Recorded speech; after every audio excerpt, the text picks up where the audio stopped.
ನಮಸ್ಕಾರ ಎಲ್ಲರಿಗೂ.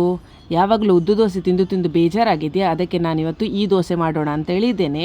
ಇಲ್ಲಿ 2 ಗ್ಲಾಸ್ನಷ್ಟು ಅಕ್ಕಿಯನ್ನು ನಾನುಂಟಲ್ಲ ಒಂದು 4 ಗಂಟೆಗಳ ಕಾಲ ನೆನೆ ಹಾಕಿದ್ದೆ. ಹಾಗೆಯೇ ಇಲ್ಲಿ 1 ಗ್ಲಾಸ್ನಷ್ಟು ನಾನು ಹೆಸರುಬೇಳೆ ತಗೊಂಡಿದ್ದೇನೆ ಮತ್ತು ಅದಕ್ಕೆ ಸ್ವಲ್ಪ ಅರ್ಧ ಲೋಟದಷ್ಟು ಉದ್ದಿನಬೇಳೆ ತಗೊಂಡಿದ್ದೇನೆ. ಅದನ್ನು ಸಹ ಅಷ್ಟೇ ಹೊತ್ತು ನಾನು ನೆನೆ ಹಾಕಿ ಇಟ್ಟಿದ್ದೆ. ಈಗ ಉಂಟಲ್ಲ ಅದನ್ನು ಮತ್ತು ಅಕ್ಕಿಯನ್ನು ಒಟ್ಟಿಗೆ ನಾವು ಮಿಕ್ಸರಲ್ಲಿ ರುಬ್ಬಿಕೊಳ್ಳೋಣ. ಒಳ್ಳೆ ರುಬ್ಬಿಕೊಳ್ಬೇಕು, ನೈಸಾಗಬೇಕದು. ಹಾಗೆ ರುಬ್ಬಿಕೊಳ್ಳೋಣ. ನಾನೀಗ ಉದ್ದು ಮತ್ತು ನಮ್ಮದು ಹೆಸರು ಬೇಳೆ ಹಾಕಿಟ್ಟಿದ್ದೆಲ್ಲ ಅದನ್ನು ನಾನು ಫಸ್ಟಿಗೆ ರುಬ್ಬಿಕೊಳ್ತಾ ಇದ್ದೇನೆ. ಮತ್ತು ಅದಾದಮೇಲೆ ಅಕ್ಕಿಯನ್ನು ರುಬ್ಬಿಕೊಂಡು ನಾನು ಒಂದು ಪಾತ್ರೆಗೆ ತೆಗಿತೇನೆ. ಇಲ್ಲಿ ನೋಡಿ ರುಬ್ತಾ ಉಂಟು.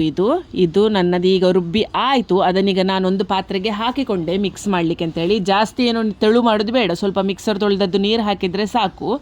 ಅದಾದಮೇಲೆ ಇದನ್ನು ಒಳ್ಳೆ ರೀತಿಯಲ್ಲಿ ನೀವು ಹೀಗೆ ಕಲಡಿಸಿ ಉಂಟಲ್ಲ ಇಡಬೇಕು. ಅದನ್ನು ಬೆಳಿಗ್ಗೆ ತನಕ ಇಡಬೇಕು. ನಾನೊಂದು ರಾತ್ರಿ 8 ಗಂಟೆ ಹೊತ್ತಿಗೆ ಇದನ್ನು ಇಟ್ಟಿದ್ದೆ. ಇದನ್ನು ನಾನು ನಾಳೆ ಬೆಳಿಗ್ಗೆ ತನಕ ಹೀಗೆ ಒಳ್ಳೆಯದು ಮಾಡಿ ಕಲಡಿಸಿ ನಾಳೆ ಬೆಳಿಗ್ಗೆ ಉಪ್ಪು ಹಾಕಿ ಮತ್ತೆ ದೋಸೆ ಮಾಡೋಣ ನಾವು. ಇಲ್ಲಿ ಬೆಳಿಗ್ಗೆ ನಾನು ಚಟ್ನಿ ಮಾಡಲಿಕ್ಕೆ ಅಂತ ಹೇಳಿ ಸ್ವಲ್ಪ ಕೊತ್ತಂಬರಿ ಸೊಪ್ಪು ಮತ್ತು ಸ್ವಲ್ಪ ತೆಂಗಿನಕಾಯಿ ಮತ್ತು ಕಾಯಿ ಮೆಣಸು 3, ಬೆಳ್ಳುಳ್ಳಿ 3 ತಗೊಂಡಿದ್ದೇನೆ. ಮತ್ತು 1 ಚಮಚದಷ್ಟು ಜೀರಾ ಮತ್ತು ಚಟ್ನಿ ಕಡೆದಾದಮೇಲೆ ಅದಕ್ಕೆ ಉಪ್ಪು ಹಾಕ್ತೇನೆ. ಈಗ ನಾನು ಚಟ್ನಿ ಕಡೆದುಕೊಳ್ತಾ ಇದ್ದೇನೆ. ಮತ್ತು ಇಲ್ಲಿ ಅದಕ್ಕೆ ಬಾಜಿ ಇದ್ದರೆ ಮತ್ತೆ ಸಹ ಒಳ್ಳೆಯದಾಗ್ತದೆ. ಖಾಲಿ ಚಟ್ನಿ ಅಂತ ಬೋರಲ್ಲ.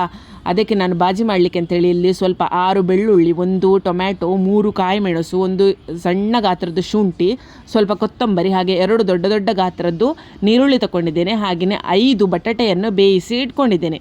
ಈಗ ಅದನ್ನೆಲ್ಲ ಹಾಕಿ ನಾನಿಲ್ಲಿ ಒಗ್ಗರಣೆಯನ್ನು ರೆಡಿ ಮಾಡಿಕೊಂಡೆ. ಇಲ್ಲಿ ನೋಡಿ ಬಟಾಟೆಯನ್ನು ಹೀಗೆ ಇದು ಮಾಡಿ ಇಟ್ಟಿದ್ದೇನೆ ಮತ್ತು ನಾವು ಬಾಜಿ ಮಾಡ್ತೇನೆ. ಅಲ್ಲಿ ಚಟ್ನಿ ಸಹ ರೆಡಿ ಉಂಟು.